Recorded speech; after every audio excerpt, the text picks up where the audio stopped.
Padon PX25 Class GB. So mao ni ang sulod ni Padon Class GB. So mao ni iyang naong, then arito siyang sulod. So mao ni sud ni Padon PX25 Class GB. Sakto po siya sulod, no. So nakalindot ani kay wala siya SMD. So transistor niya nagamit gyapon siya Toshiba yang ko ano power transistor. So nani siya ay 32 ka buok power transistor nga na dire, and iyang capacitor up and down. So na po siya capacitor sa ubos, oh. So ang capacitor ani niya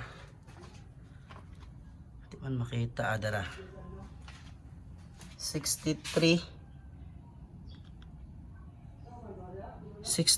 volts by 12,000 microfarad mo nakabutang. Then DC size kabuok sa ibabaw, then DC size pud kabuok sa ilaw. Bali 32 di ay ka kapasitor, then sa power transistor niya is 36 kabuok.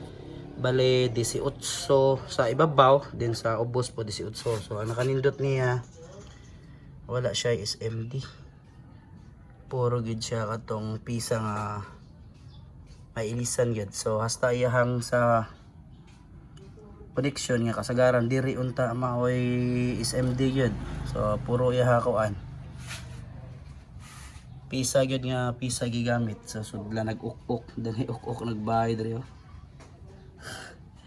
Ibayan na igukok, kung ko na masarap eh.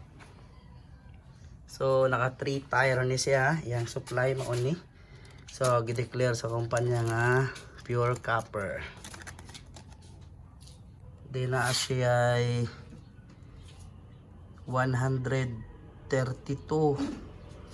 So vac niya 132 16. So mo ni nakabutang sa tanawa lang ninyo. Basta 132 daw ni siya. Yang kuan supply. So na siya ay upat ka fan mo ni sa pasulod ni nga hangin, then hanggang exhaust kiring diri pus kuan kini.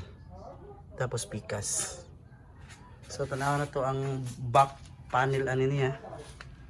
So mo ni yang back panel at ang tanggalon.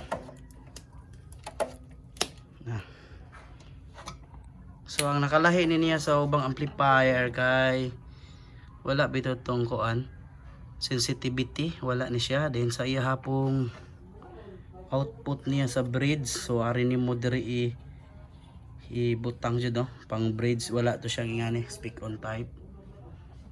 Then wala siya low pass o high pass. Mahog na siya gurag basic ra gid yang kuan set up sa likod.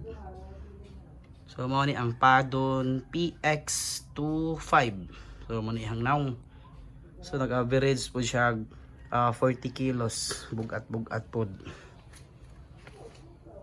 So mo ni ato ang review ni Padon PX, no, PX25. Pure copper daw ni. Pero ang naobserbahan okay man po siya buto. Bugat po siya binutan kay 2,500 pod ang giingon sa company nga yang wattage.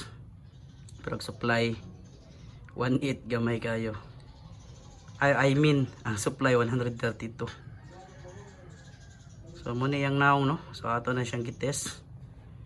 Goods man pod kayo. So ato pa na siya i-testing karong 15 na may service face vendor. So ato na siyang loadan og 1,200 nga D18. So ari na to i-load niya. Testingan kung unsa joy update na to ani. So mo na to. Babush.